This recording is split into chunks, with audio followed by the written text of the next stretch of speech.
Here's a few wide receivers I'm going to drop heading into Week 15. The first guy's Deebo Samuel of the San Francisco 49ers. Samuel, he just can't stay healthy this year, and his season's most likely over with another hamstring pull.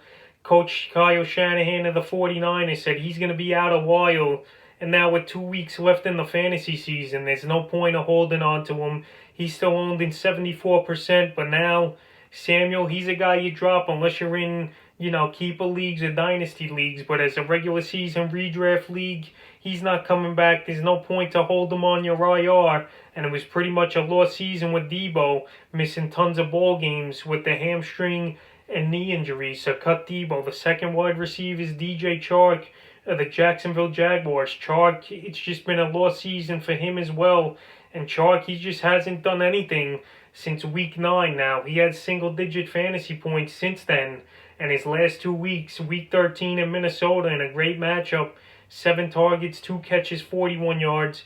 And last week in a big ball game versus Tennessee, 9 targets, 2 catches, and 16 yards. So that's not getting the job done. The targets are there, but the quarterback play isn't. A lot of quarterbacks have started now for the Jacksonville Jaguars in the last few weeks. Minshew, Mike Lennon, who was the other guy they had over there? I totally forgot the other guy, but they had 3 quarterbacks start, and they just couldn't get the job done. Now it seems like they're back to Minshew, which Chark had some decent games early in the year with, but whatever. This is a guy I can't count on, and last week I actually versed him in a playoff matchup, and luckily it panned out for me. I only won the game by 10 points, and if Chark wasn't starting and he had someone else in, I probably lose. So Chark, he's a guy you can't count on and you can't start him. He's still owned in a bunch of leagues at 87%, but he's a guy I would shy away from and drop. And this week, he's got a tough matchup versus the Baltimore Ravens that give up the 13th least amount of fantasy points to wide receivers. So get away from Chark. The third and final receiver I'm going to drop this week's Jamison Crowder of the New York Jets. Crowder, he's hit or miss, but this week it's a tough matchup. Last week, he didn't do nothing, and he's only had 1 double-digit fantasy game.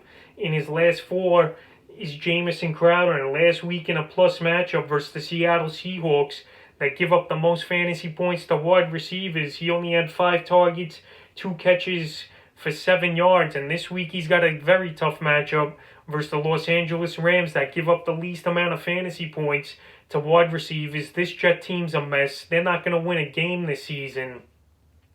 They're 0-13, so Jamison Crowder, he's owned in 71% of fantasy leagues, but he's a guy I'm going to drop. I can't trust anybody on the Jets. So if you have any Jet, pretty much you drop them unless you're in the deepest of leagues. But Crowder, I'm not going to start him, especially versus the Rams this week. Next week, he's got a decent matchup versus Cleveland. But with that offense and the bad performances they're putting up and the lack of targets and catches, I just can't trust Crowder. So he's better off my team. And that's a few wide receivers I'm looking to drop heading into Week 15.